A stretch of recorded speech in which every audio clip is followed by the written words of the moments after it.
Happy New Year, YouTubers. I wanted to get right into my year-end vlog, and there's actually going to end up being a second video um, that I wanted to make sure that I did, uh, talking about some of my favorite YouTube friends. So we will get to that in the next video. 2009 was an extremely strange year for me because it just, parts of it were really, really painful and parts of it were really, really exciting. And it seems like the end of 2009 ended up being amazingly fabulous for me. So I just wanted to kind of recap what has transpired in my life, if any of you care. I just document all of the stuff that has happened in my life, and this is, I think, my first year-end video that I've ever done. January was really, really a beast for me in 2009. I had been seeing a man that I had been dating for on and off for almost all of 2008.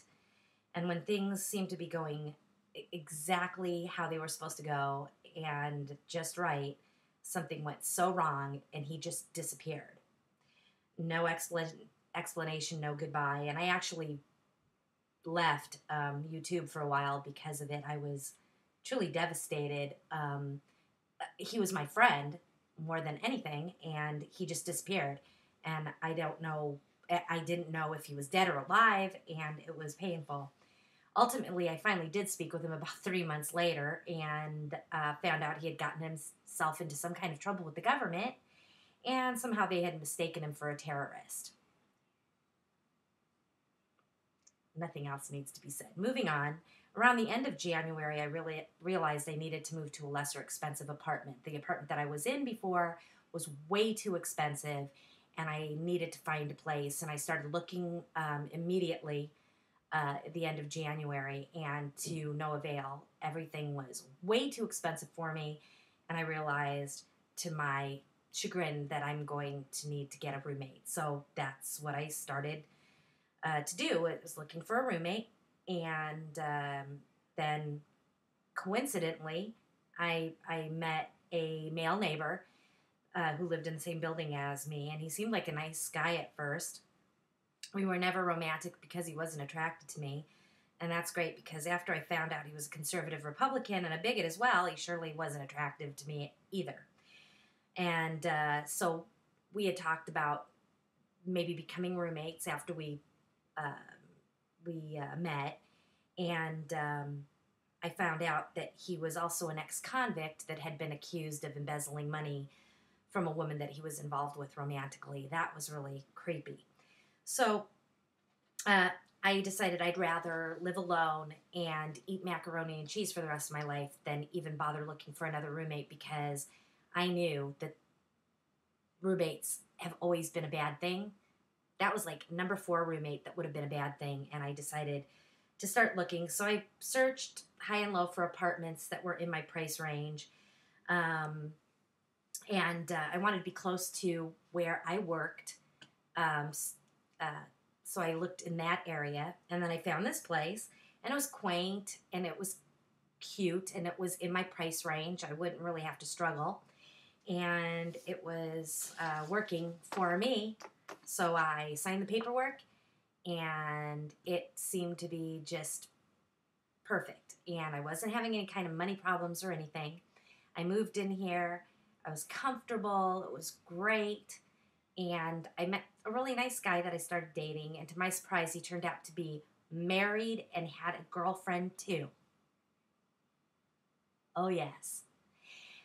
So, time and time again, I'd meet losers, and they were either afraid to commit, or they didn't want to commit, or they were encumbered with children, and it was like impossible to ever see them. Went out with a guy that I thought was a really nice guy. Once a month wasn't going to cut seeing him, so that was it. And just stopped dating and just focused on work. Doing pretty good. I was doing really good. And then all of a sudden, Evan said that he needed a place to live. My 22-year-old son, he moved in with me. With all that being said, it was really tough. And I was really stretched to the limit financially. And I almost didn't make it. I wasn't making it financially. And it was really, really tough. You know, Evan living here, it was invading my space, my privacy. And I'm sure he was uncomfortable too. He's sleeping on my couch.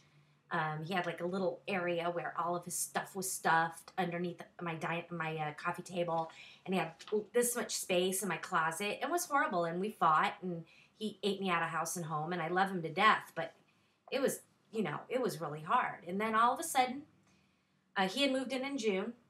The end of July, without notice, without a clue, I was laid off from work. Don't want to get too much into that because that was really painful. Not only because I wasn't going to be making a paycheck anymore, but I really liked my job and I liked my friends at work, and I had no clue. Lost the job. I did tell Evan that there was going to be a deadline. He needed to find a job. He didn't have a job. He needed to find a job, and he needed to find another place to live as soon as possible. My job search continued, and it was really hard looking for a job. It was really, really hard. I wasn't getting any callbacks. Evan did get a job. My search for a job kept going.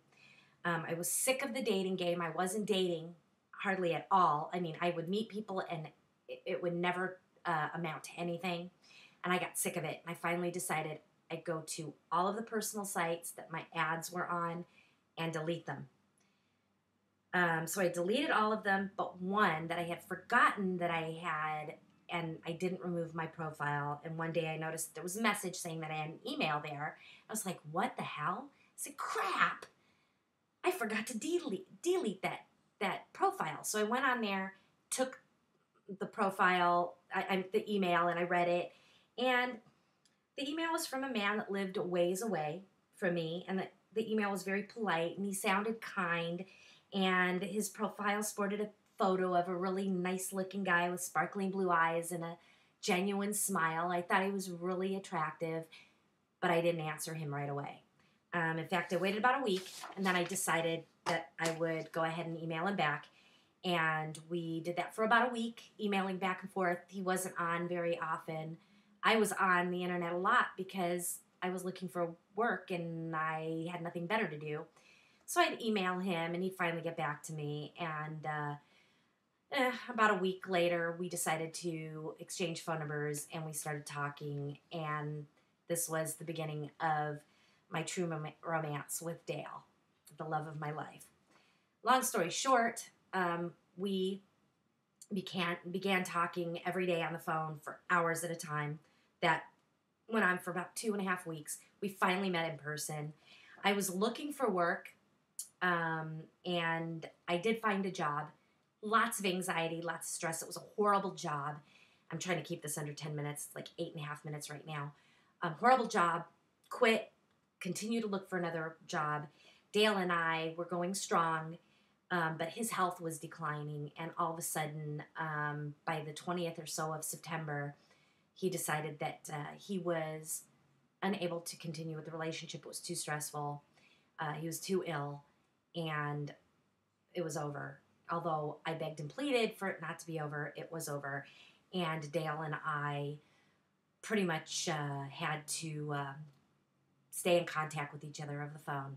November 16th, I started my new job. I actually had found a job, started my new job on the 16th of November.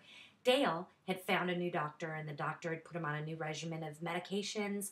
He started feeling better. We finally saw each other like right a couple days after Thanksgiving. He spent that weekend with me. Everything was like it had never ended. 30 seconds. Dale and I are going strong. He was here for my birthday. He was here for Christmas. And now he's been here for New Year's. And my job is going really well. Dale is having ups and downs with his health, but we knew that was going to happen.